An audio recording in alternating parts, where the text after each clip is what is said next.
નમસ્કાર મિત્રો, આપણી ગુજરાત સ્ટડીઝ યુટ્યુબ ચેનલમાં ફ્રેક નાડેમાં આપનું હાર્દિક સ્વાગત કરું છું।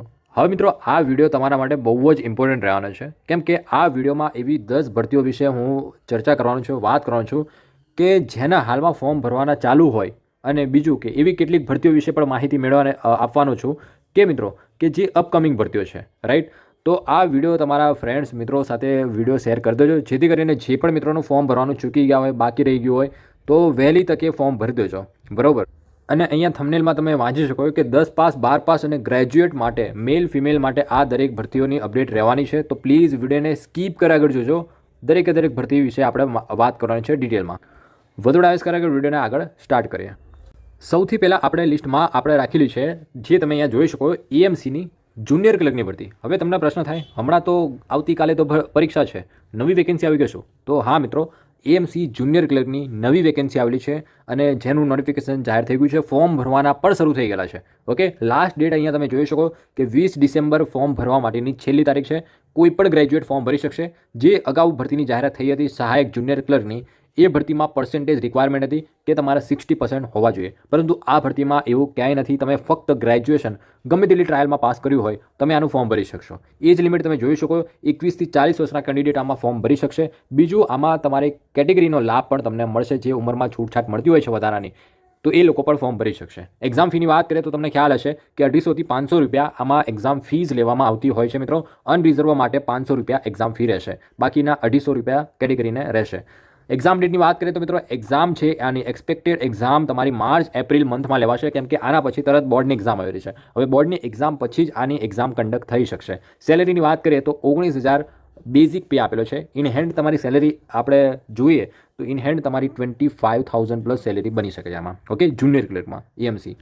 આ ભરતી ઉપર એક સેપરેટ અલગ ડિટેલ વિડીયો બનાવેલો છે, એ વિડીયો જોઈ લેજો। એમાં મેં ડિટેલમાં વાત કરી છે કે એક્ઝામ પેટર્ન શું રહેશે, સિલેબસ શું રહેશે। આ જે સહાયક જુનિયર ક્લર્કની ભરતી હતી એનાથી તદ્દન આ જુદી ભરતી છે મિત્રો। આમાં અલગ જ ડિપાર્ટમેન્ટમાં તમારું પોસ્ટિંગ થવાનું છે। એએમસી તો ખરા જ, પરંતુ એમાં પરીક્ષા પદ્ધતિ બધું જ ડિફરન્ટ છે આનું, તો આના પર એક સેપરેટ વિડીયો બનાવેલો છે, એ વિડીયો જોઈ લેજો। એની લિંક તમને કોમેન્ટ સેક્શનમાં આપેલી છે, ત્યાંથી તમે જોઈ શકો છો। ત્યાર પછી વાત કરીએ મિત્રો, જીપીએસસીમાં વેરિયસ પોસ્ટ ઉપર રિક્રુટમેન્ટ અત્યારે હાલમાં ચાલી રહી છે। જો તમે આનું ફોર્મ ના ભર્યું હોય તો ફોર્મ ભરી દેજો। ટેકનિકલ પોસ્ટ ઉપર આ ભરતી ચાલી રહી છે, તો એની પણ વાત કરી। જે મિત્રો અહીંયા સ્ક્રીન ઉપર તમે જોઈ શકો છો કે જે કઈ પોસ્ટ અત્યારે હાલમાં ચાલી રહી છે, એડવર્ટાઇઝ નંબર તમે જોઈ શકો છો કે લાસ્ટ ડેટ 30 અહીંયા નવેમ્બર છે ફોર્મ ભરવાની। તમે આમાંથી જે પણ પોસ્ટ માટે લાયકાત ધરાવતા હોય એ પોસ્ટ માટે ફોર્મ ભરી દેજો મિત્રો। અહીંયા તમે વિવિધ અલગ અલગ પોસ્ટ જેટલી ભરતીની જાહેરાત છે જીપીએસસીમાં ટેકનિકલ વિભાગમાં, રાઈટ। તો જે પણ મિત્રોના આમાં ફોર્મ ભરવાનું બાકી હોય તો એ લોકો ફોર્મ ભરી દેજો। 30 નવેમ્બર ફોર્મ ભરવા માટેની છેલ્લી તારીખ છે। આમાંથી તમારે જે પણ પોસ્ટ ઉપર ડિટેલમાં સેપરેટ અલગ વિડીયો જોઈતો હોય એ પોસ્ટ માટે કોમેન્ટ સેક્શનમાં કોમેન્ટ કરજો। જે પણ કોમેન્ટ ઉપર વધારે લાઈક હશે એના ઉપર એક સેપરેટ ડિટેલ અલગ વિડીયો બનાવી દઈશ તે પોસ્ટ ઉપર, ઓકે। તો અત્યારે હાલમાં જીપીએસસીમાં આટલી વેકેન્સી આવેલી છે આ વિવિધ પોસ્ટ ઉપર, રાઈટ।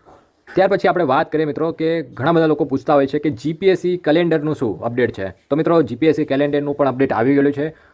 તમને જણાવી દઉં કે જીપીએસસી એ નવું કેલેન્ડર ક્યારે જાહેર કરશે, કે જેમાં 2025-26માં તમને આ જીપીએસસીમાં વિવિધ પોસ્ટ તમને જોવા મળશે, જેમ કે ડીવાય એસઓ છે, ડેપ્યુટી નાયબ મામલતદાર છે, પછી કહી શકાય ડેપ્યુટી કલેક્ટર છે, એસડીએમ છે, રાઈટ, પછી ડીવાય એસપી છે। આ બધી પોસ્ટ ક્યારે આવશે, મામલતદાર છે, ક્લાસ 2 અધિકારી, ઓકે। તો આ બધી જ અપડેટ એ જીપીએસસી કેલેન્ડર 2025-26 કેલેન્ડરમાં અપડેટ આવવાની છે, પરંતુ આનું કેલેન્ડર ક્યારે જાહેર થશે તો તમને જણાવી દઉં મિત્રો કે જીપીએસસી ઓફિશિયલ એ જાન્યુઆરીથી ફેબ્રુઆરી મહિનામાં આનું કેલેન્ડર અપડેટ કરશે, ઓકે। જીપીએસસી જાન્યુઆરી ફેબ્રુઆરીમાં આ કેલેન્ડર તમને 2025-26નું જોવા મળશે। એમાં વિવિધ કઈ પોસ્ટ ક્યારે આવવાની છે, ક્યારે પ્રિલિમિનરી એક્ઝામ છે, ક્યારથી ફોર્મ ભરાશે, બધું જ એ કેલેન્ડરમાં અપડેટ આવી હશે કે એસડીએમ ડેપ્યુટી કલેક્ટરની વેકેન્સી ક્યારે આવવાની છે, બધું જ આ કેલેન્ડરમાં આવવાનું છે। તો જાન્યુઆરી ફેબ્રુઆરી સુધી રાહ જુઓ। લાસ્ટ વખતે ગયા વર્ષે પણ આ જાન્યુઆરી મંથમાં કેલેન્ડર અપડેટ થઈ ગયેલું હતું, તો આ વખતે પણ જાન્યુઆરી ફેબ્રુઆરીમાં તમને આનું કેલેન્ડર 2025 માટેનું જોવા મળી જશે। જ્યારે પણ કેલેન્ડર અપડેટ થશે હું એના ઉપર સેપરેટ અલગ વિડીયો બનાવી દઈશ, એનું અપડેટ અલગથી આપી દઈશ। તો ચેનલને સબસ્ક્રાઇબ ના કરી હોય તો એટલે જ કહું છું મિત્રો, સબસ્ક્રાઇબ કરી રાખજો, જેથી કરીને દરેક ભરતી અને બધી જ સરકારી માહિતી મળતી રહે, ઓકે। ત્યાર પછી મિત્રો આપણા લિસ્ટમાં છે, અહીંયા તમે જોઈ શકો ICFRE ભરતી 2024। હવે આમાં કઈ પોસ્ટ ઉપર ભરતી આવેલી છે તો એમાં MTS મલ્ટીટાસ્કિંગ સ્ટાફ છે, લોઅર ડિવિઝનલ ક્લર્ક છે, ટેકનિશિયનની પોસ્ટ ઉપર ભરતી આવેલી છે, જેના માટે લાયકાત રહેશે 10 પાસથી 12 પાસ કેન્ડિડેટ આમાં ફોર્મ ભરી શકશે। એ જ ક્રાઇટેરિયા શું રહેશે મિત્રો, તો 18 થી 27 વર્ષના કેન્ડિડેટ ફોર્મ ભરી શકશે। તમને કેટેગરીનો જે લાભ હોય છે એ લાભ મળશે, ઉંમરમાં છૂટછાટ મળશે. આની પણ ફોર્મ ભરવાની છેલ્લી તારીખ મિત્રો 30 નવેમ્બર 2024 છે. ઓકે, તો જો મિત્રો તમે 10 પાસ 12 પાસ હોય અને MTS LDC જેવી પોસ્ટ પર ફોર્મ ભરવા માંગતા હોય તો આનું ફોર્મ ભરી દેજો. લાસ્ટ ડેટ નજીક છે અને તમારે આમાંથી કોઈ પણ ભરતી માટે ફોર્મ ભરવા માંગતા હોય ઘરે બેઠા ઓનલાઈન, તો નીચે આપેલા નંબર પર ફક્ત તમારે WhatsApp મેસેજ કરવાનો રહેશે. ઓકે, તમને ઘરે બેઠા ઓનલાઈન ફોર્મ ભરી આપવામાં આવશે.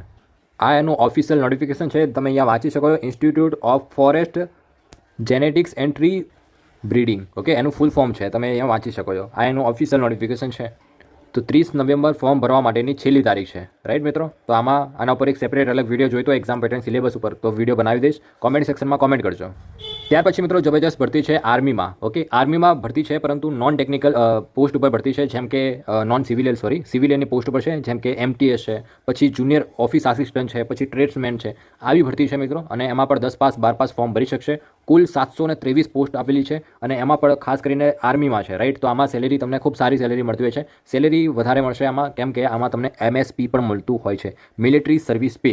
ઓકે, તો ઓલ ઓવર તમારી સેલેરી છે એ 35 થી 40 હજાર આમાં તમારી સેલેરી મળશે. ઓકે, તો જરૂર ફોર્મ ભરવું જોઈએ મિત્રો આમાં. અને જે પણ લોકો ખાસ કરીને લોકોનું ડ્રીમ હોય છે આર્મી જોઈન કરવાનું, ઓકે, તો એ લોકો વિડીયો શેર કરતો છે એમના સુધી. તો જે અત્યારે હાલમાં આર્મીમાં રિક્રુટમેન્ટ આવેલી છે એનું આ ઓફિશિયલ નોટિફિકેશન છે, તમે અહીંયા સ્ક્રીન ઉપર તમે જોઈ શકો છો. રાઈટ મિત્રો, તો આ દરેક ભરતીના નોટિફિકેશન છે એ આપણી ગુજરાત સ્ટડીઝ ટેલિગ્રામ ઉપર હું મુકાઈ દઈશ, ત્યાં તમે જોઈન કરી રાખજો. દરેક આ વિડીયોમાં જે પણ ભરતીની વાત કરવાની છે તે દરેક ભરતીના નોટિફિકેશન આપણી ટેલિગ્રામ ચેનલ ઉપર આવી જશે, તો ટેલિગ્રામને જોઈન કરી રાખજો મિત્રો. લિંક તમને કોમેન્ટ સેક્શનમાં આપેલી છે. ત્યાર પછી ભરતીની વાત કરીએ.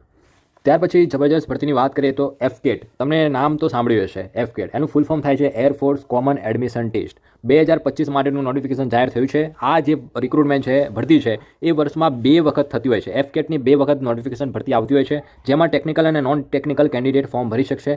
કોઈ પણ ગ્રેજ્યુએટ ફોર્મ ભરી શકે મિત્રો. ઓકે, અને આ વખતેની વેકેન્સીની વાત કરીએ તો 336 જેટલી વેકેન્સી આવેલી છે. સેલેરી બહુ જબરજસ્ત સેલેરી મળતી હોય છે.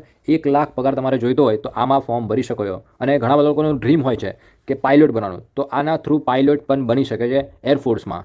જો મિત્રો આના ઉપર ડિટેલમાં સેપરેટ અલગ વિડીયો જોઈતો હોય કે એક્ઝામ પેટર્ન સિલેબસ શું રહેશે, તો એના ઉપર એક સેપરેટ વિડીયો પણ બનાવી દઈશ. તમે કોમેન્ટ સેક્શનમાં કોમેન્ટ કરજો. તો જે પણ કેન્ડિડેટ ગ્રેજ્યુએટ હોય એને આ વિડીયો શેર કરી દેજો. હવે આના ફોર્મ ભરવાનું ક્યારથી સ્ટાર્ટ થશે, તો 1 ડિસેમ્બરથી આના ફોર્મ ભરવાનું શરૂ થવાનું છે. 1 ડિસેમ્બરથી. ત્યાર પછી મિત્રો વાત કરીએ આપણે IDBI એક્ઝિક્યુટિવની પોસ્ટ ઉપર ભરતીની જાહેરાત થઈ છે, જેમાં જુનિયર આસિસ્ટન્ટ અને AAOની વેકેન્સી આવેલી છે, જેમાં કોઈ પણ ગ્રેજ્યુએટ ફોર્મ ભરી શકશે. કુલ વેકેન્સીની વાત કરીએ તો 600 જેટલી વેકેન્સી છે. ફોર્મ ભરવાની છેલ્લી તારીખની વાત કરીએ તો 30 નવેમ્બર 2024 ફોર્મ ભરવા માટેની છેલ્લી તારીખ છે. તો જો મિત્રો આમાં ફોર્મ ભરવું હોય તો નીચે આપેલા નંબર પર WhatsApp પર મેસેજ કરવાનો છે. બહુ સારી પોસ્ટ છે, આમાં એટલું કોમ્પિટિશન બહુ ઓછું રહેતું હોય છે. રાઈટ, તો જે લોકો ખાસ કરીને બેન્કિંગ સેક્ટરની તૈયારી કરતા હોય છે, બેન્કિંગ સેક્ટરમાં, તો એ લોકોએ જરૂર આનું ફોર્મ ભરવું જોઈએ. આના પર મિત્રો સેપરેટ અલગ વિડીયો જોઈતો હોય તો કોમેન્ટ સેક્શનમાં કોમેન્ટ કરજો. હું અલગથી આના ઉપર એક સેપરેટ અલગ વિડીયો બનાવી દઈશ એક્ઝામ પેટર્ન સિલેબસ ઉપર. ત્યાર પછી ઘણા બધા લોકો પૂછતા હોય છે કે SBI PO અને ક્લર્કની વેકેન્સીનું શું થયું, જે ઓક્ટોબર મંથમાં સપ્ટેમ્બર ઓક્ટોબરમાં આની વેકેન્સી આવવાની હતી, હજુ સુધી વેકેન્સી નથી આવી, તો આનું શું છે? તો મિત્રો આ પણ વેકેન્સી અપકમિંગ વેકેન્સી છે, લેટ થઈ ગયેલી છે, પરંતુ વેકેન્સી 2024માં પૂરું થતાં આ ભરતીની નોટિફિકેશન તમને જોવા મળશે. ઓકે, ખાસ કરીને ક્લર્કનું અને PO, ઓકે, પ્રોબેશનરી ઓફિસર અને ક્લર્ક બંને વેકેન્સી આવવાની છે મિત્રો. ઓકે, ડિસેમ્બર એન્ડ સુધીમાં આ ભરતીની જાહેરાત તમને જોવા મળશે. તો આ એકદમ લેટેસ્ટ અપકમિંગ ભરતી છે. જે લોકો ખાસ કરીને ક્લર્કની બેન્કિંગ લેવલની તૈયારી કરતા હોય એ લોકો તૈયારી ચાલુ રાખજો. વેકેન્સીની નોટિફિકેશન તમને જલ્દી જોવા મળશે. સાથે IBPSમાં પણ વેકેન્સી આવવાની બાકી હતી, એ પણ આવી હશે. IBPSનો તમને ખ્યાલ નહીં હોય મિત્રો, તમને જણાવી દઉં કે IBPS એ વર્ષમાં 4 થી 5 ભરતી કરતું હોય છે. IBPS PO છે, IBPS ક્લર્ક છે, સ્કેલ 1 સ્કેલ 2 ઓફિસર છે, એવી વિવિધ 4 જેટલી અલગ ભરતી કરતી હોય છે. અને ઓલ ઓવર જોવા જઈએ તો 40 થી 50 હજાર જેટલી જગ્યા પર ભરતી IBPS દર વર્ષે ભરતી કરે છે. ઓકે, તો 2025માં પણ IBPSમાં વિવિધ પોસ્ટ ઉપર ક્લર્ક છે, PO છે, વેકેન્સી આવવાની છે. જે લોકો ખાસ કરીને બેન્કિંગ સેક્ટરની જ તૈયારી કરે છે એ લોકો એમની તૈયારી ચાલુ રાખજો. 24 તો પૂરું થઈ ગયું, 25માં તમને IBPSનું નવું કેલેન્ડર જાહેર થશે. એના ઉપર સેપરેટ અલગ વિડીયો બનાવીશ અને એના ઉપરથી તમને માહિતી આપીશ કે કઈ IBPS દ્વારા 2025માં ભરતી આવવાની છે. તો આનું પણ કેલેન્ડર છે એ ફેબ્રુઆરી મંથ પછી જ તમને જોવા મળશે. ઓકે, કેમ કે જે પણ બેન્કિંગ લેવલની ભરતી હોય છે મિત્રો, તમને ખ્યાલ નહીં હોય, એ મિડ યર પછી જ ભરતીની જાહેરાત થતી હોય છે. એટલે કે એપ્રિલ મે પછી જ ભરતીઓની જાહેરાત તમને ખાસ કરીને બેન્કિંગ સેક્ટરમાં જોવા મળતી હોય છે. SBIમાં પણ ખાસ કરીને તમને જણાવી દો કે સપ્ટેમ્બર ઓક્ટોબરમાં આનું ભરતીની જાહેરાત આવવાની હતી, પરંતુ પોસ્ટપોન થઈ છે, પરંતુ આવશે ખરી. ઓકે, તો તૈયારી ચાલુ રાખજો. ત્યાર પછી મિત્રો આપણા લિસ્ટની સૌથી લાસ્ટ પોસ્ટ વિશે વાત કરીએ, ભરતી વિશે વાત કરીએ તો આઈટીબીપીમાં સબ ઇન્સ્પેક્ટર અને કોન્સ્ટેબલની પોસ્ટ પર ભરતીની જાહેરાત થઈ ગયેલી છે. ફોર્મ ભરવાના ઓલરેડી સ્ટાર્ટ થઈ ગયા છે. જે તમે અહીંયા જોઈ શકો કે ટેલિકોમ્યુનિકેશનમાં સબ ઇન્સ્પેક્ટર અને કોન્સ્ટેબલની જાહેરાત થઈ છે, જેના માટે ગ્રેજ્યુએટ 10th પાસ ફોર્મ ભરી શકશે. લાયકાતની વાત કરું મિત્રો તો આમાં કોઈ પણ ગ્રેજ્યુએટ અથવા તો 10 પાસ ફોર્મ ભરી શકશે. લાસ્ટ ડેટ શું રહેશે તો 14 ડિસેમ્બર ફોર્મ ભરવા માટેની છેલ્લી તારીખ છે. કઈ તારીખ? 14 ડિસેમ્બર. ઓલરેડી ફોર્મ ભરવાના સ્ટાર્ટ થઈ ગયેલા છે. ફોર્મ ભરી દેજો મિત્રો. બહુ સારી પોસ્ટ છે. જે લોકોને ખાસ કરીને આઈટીબીપીમાં સબ ઇન્સ્પેક્ટર બનવું છે, 2 સ્ટાર વાળી જોબ જોઈએ છે, એ લોકો આમાં ફોર્મ ભરી શકે છે. 50,000 પ્લસ સેલેરી મળતી હોય છે. બીજું 526 જેટલી પોસ્ટ છે. 932775559501 આ નંબર પર તમારે ફક્ત વોટ્સઅપ મેસેજ કરવાનો છે. આમાંથી જે પણ પોસ્ટ માટે ફોર્મ ભરવા માંગતા હોય એના સ્ક્રીનશોટ લઈને તમારે વોટ્સઅપ પર સેન્ડ કરવાનું છે. એનું ફોર્મ ભરી આપશે ઘરે બેઠા. તો આ હતી કુલ 10 જેટલી ભરતીઓની વાત કરી આપણે. આમાંથી તમે કઈ ભરતીના ફોર્મ ભરવાના બાકી છે અને બાકી રહી ગયા હોય તો ફોર્મ વહેલી તકે ભરી દેજો. લગભગ બધી ભરતીઓ માટે 30 નવેમ્બર ફોર્મ ભરવાની છેલ્લી તારીખ છે. બાકી તમને વિડીયોમાં મેં બતાવી દીધું કે કઈ ભરતીઓની લાસ્ટ ડેટ શું રહેશે. ઓકે, અને અપકમિંગ આના સિવાય પણ જે ભરતીઓ આવતી હશે તો એ બધી ભરતીઓની અપડેટ પણ આના સિવાય વિડીયોમાં અલગથી અપડેટ આપતો રહીશ. તો એટલા માટે કહું છું મિત્રો, ચેનલને સબસ્ક્રાઇબ ના કરી હોય તો સબસ્ક્રાઇબ કરી રાખજો, જેથી કરીને દરેક ભરતીઓની તમને માહિતી મળતી રહે. ઓકે, તો મળે મિત્રો નેક્સ્ટ વિડીયોમાં. આજ આ વિડીયો પૂરતું આટલું જ.